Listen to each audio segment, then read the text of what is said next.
Oh, it's a tree. Okay, pulling back out. Get on the road. On the road again. Just can't wait to get back on the road again. The life I love is making music with my friends. Just can't wait to get on the road again.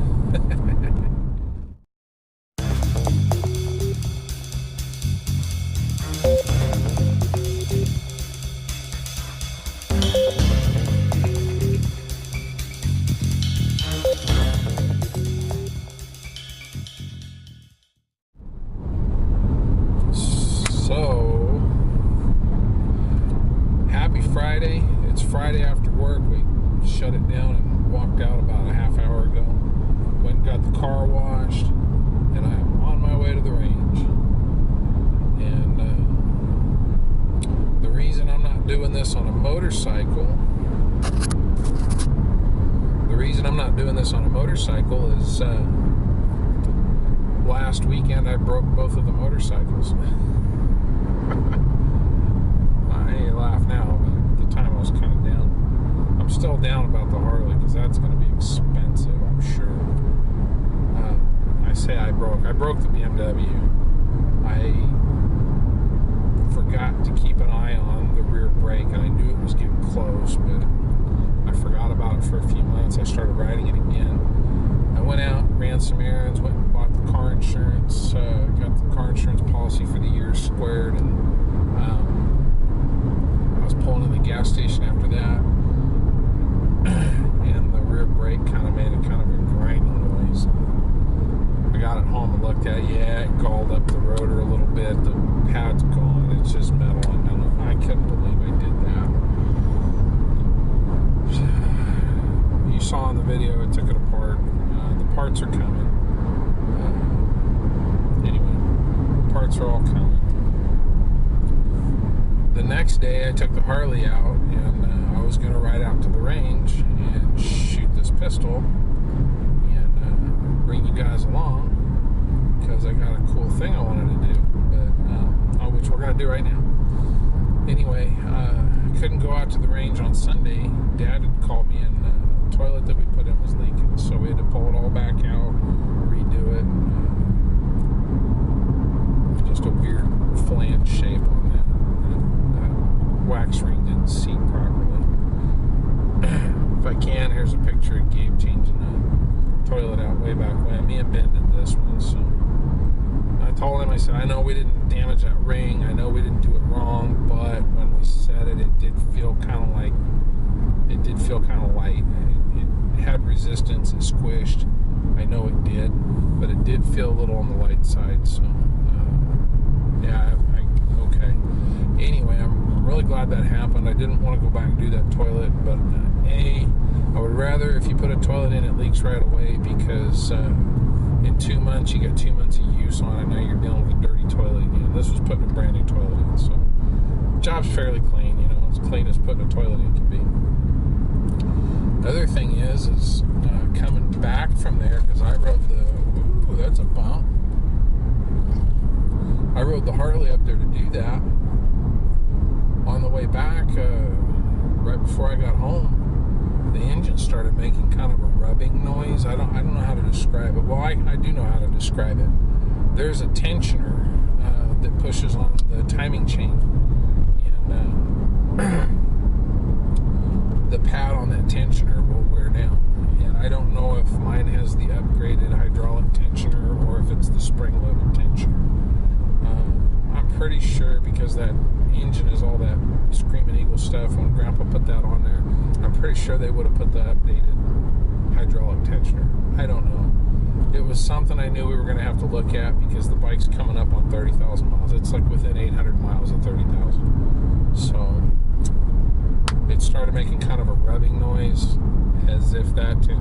I don't know that that's the case. I'm just speculating wildly, ignorantly, semi-ignorantly. No, not ignorantly. That's not fair.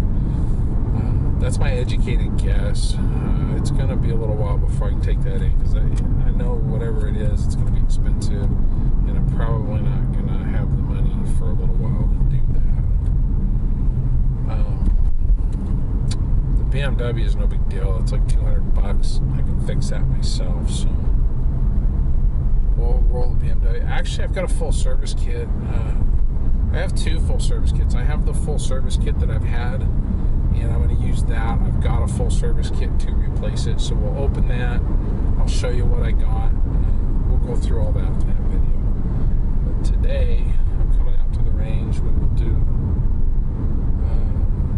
the walk up and do eat tonight with the Ruger SR22, and I've got some really old ammo, and I'll talk about that when we get out there. Anyway, yeah, this is Good Friday, right before Easter. Good grief, that's a pothole. Glad I missed it. So, yeah, that's what's going on this afternoon. I'll see you at the range.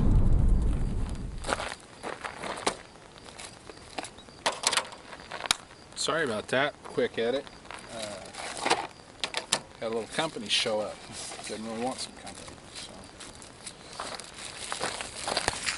I am not meaning to make the end all be all. This is, oh man, come on.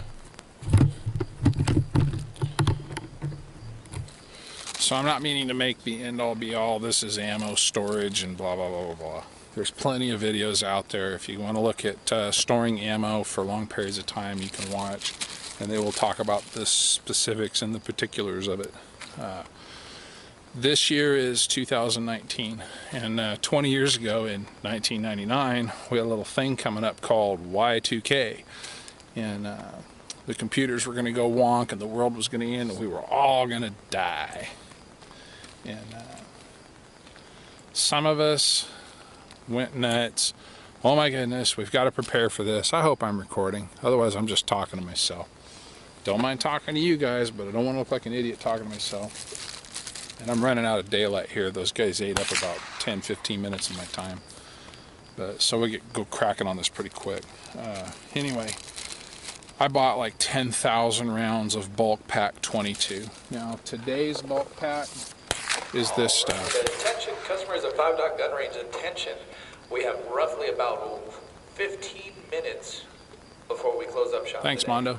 Roughly about. So this is the stuff that we got today. Back then it was the Remington Golden Bullets, I think is what I had, what I bought. Bulk pack, semi-hollow points. No, this is Federal. This is Federal bulk pack.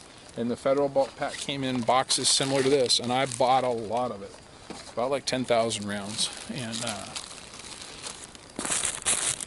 50 rounds here. This is probably more like 30 rounds.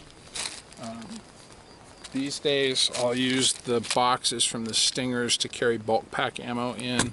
The 50s or 100s are fine. What I like to keep in the magazines is the nickel-plated CCI Stingers. That stuff doesn't corrode. I cycle through this because I have kids. I can keep anywhere from 5,000 to 10,000 rounds at home all the time, and I cycle through it so fast that this doesn't corrode, so I don't go to the extra expense of the CCI mini mags. I will when I get older and the kids all move out, but now we go out, all of us, enough. Anyway, we can talk about logistics of storing bulk ammo at any time. Right now we don't. So 1999, 20 years ago, this was our ammo for the Y2K, and this is absolutely the last of the Y2K ammo. I've kept, you know, I had it down to 500, and then a few years back I shot it down to like 100, and then this bag was the very last of it. It's been in this bag, it's been in storage. There's not a lot of corrosion. I hope you can see that well. I'll take some photographs of this right now so that you can see that. There's like a fine chalky kind of residue on it. It's not waxy, but maybe it's dried up wax. The bullets feel a little loose in there.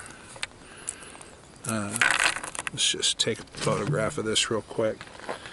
The thing is like I said, I'm not looking to make the end-all be-all of long-term storage of ammunitions. The point of this is just to shoot the very last of the Y2K ammo on the 20th anniversary of the Y2K problem. And I thought, you know, it would be kind of cool to share that on YouTube so you guys could see how reliable is this stuff. And I'll be honest, sometimes the stuff was in the car in the high temperatures. I'm gonna set you back up here a little bit a ways. Sometimes the stuff was in the high temperatures of the car, sometimes it was in the house, climate controlled. As it was as bulk ammo, this stuff, this stuff stayed pretty much in a climate control for a lot of years. For a while it was out in the garage, I think for a couple of years. So it has seen a variance of temperatures, cold, hot. It's rode in the car in that bag. I have a this bag, CLC. I don't know if they even still make these. This has a complete cleaning kit for a .22 rifle in it. It's got 2 shreds of t-shirt, a small bottle of CLP. It had the 50 rounds in it for the longest time, and they rode around in that. So these have been in that condition, in that situation.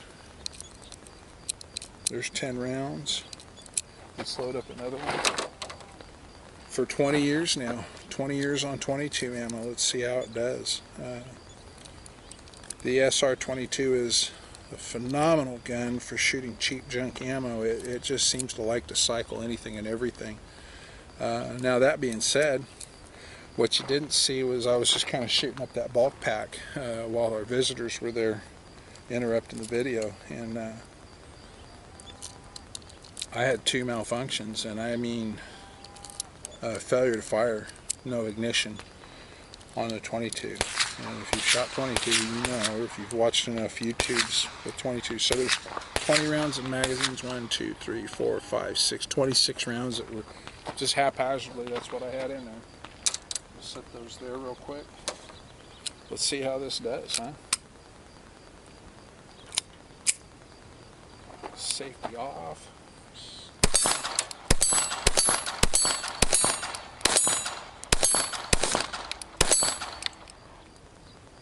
A failure to feed.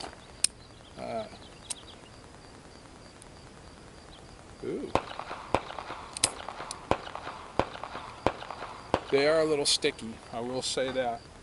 And I am not feeling a radical difference. They all feel weak. I'm not feeling a radical difference from one shot to the next. They all feel weak. And that one did not, the one right before this one did not cycle the slide all the way back. That's why that was forward still. So here we go. I'll be honest, these Federals were not that potent to begin with. If I remember right, back in the day, and I haven't shot this stuff for several years now. Let's go out to distance a little bit.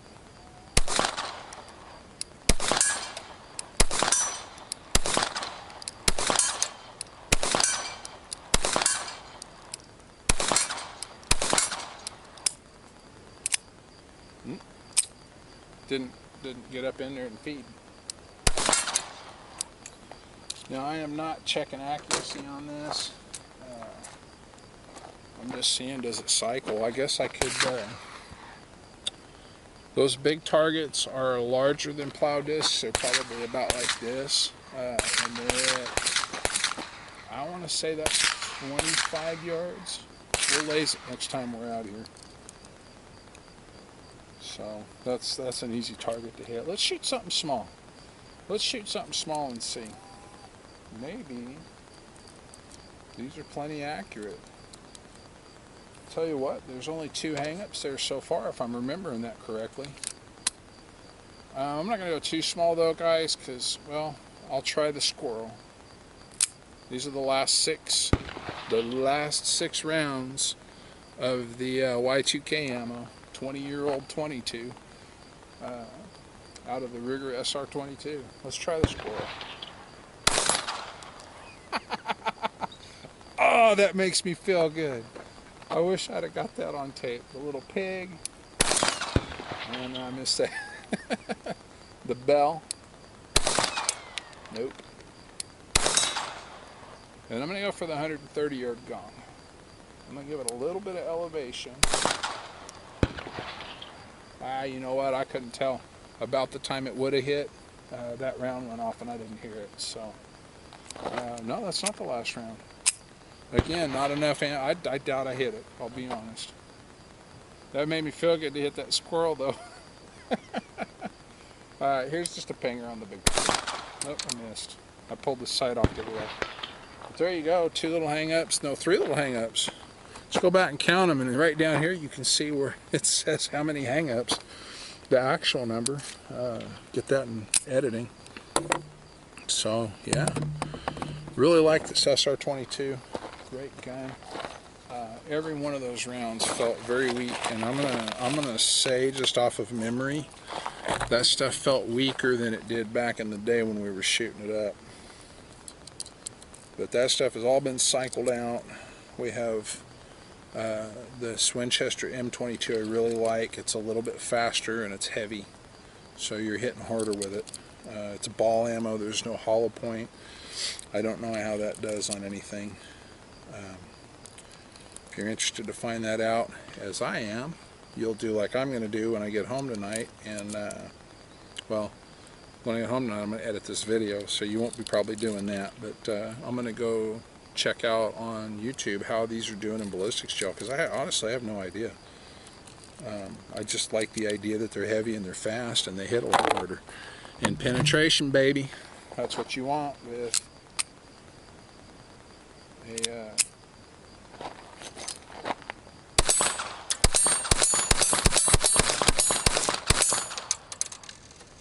that's what you want with a smaller, lighter bullet like that. You need that penetration. So don't really need hollow points. You say store these in there's the Stinger box, but that's that Winchester M22 ammo, and then I have the 100-round sticks that I use. So anyway, how long can you store ammo for? I don't know. I really don't. But I know that stuff right there was 20 years old, and do I want to rely on that? To get you by in a pinch, especially if you're running a bolt-action rifle. Think about that for a minute. So, all right, guys, a lot of fun today. Wrapping up Friday. It's Good Friday. Happy Easter to all of you out there, and we'll catch you on the next one.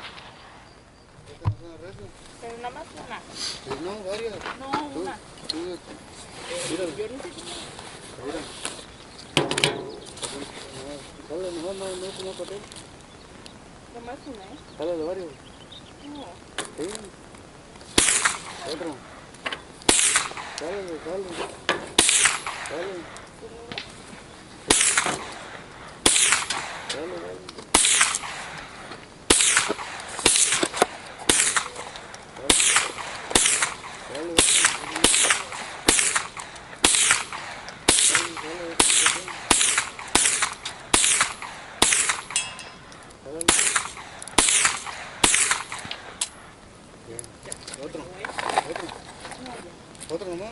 Ya. Para que no pase nada, te digo, está bien fácil.